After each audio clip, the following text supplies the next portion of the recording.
Hey there! Imagine you're a robot building a Lego tower. Every little block counts, right?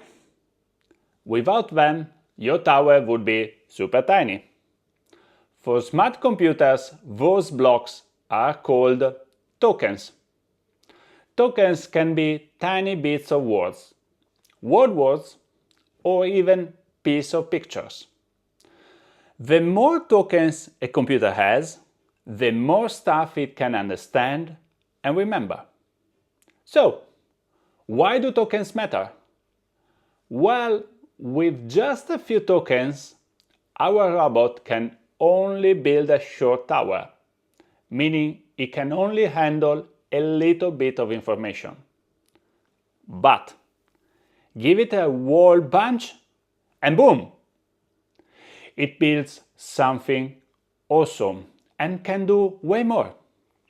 More tokens mean smarter computers that can help us do bigger and cooler things. Just like our robot, the more blocks it has, the taller the tower. Remember, big ideas start with the right blocks.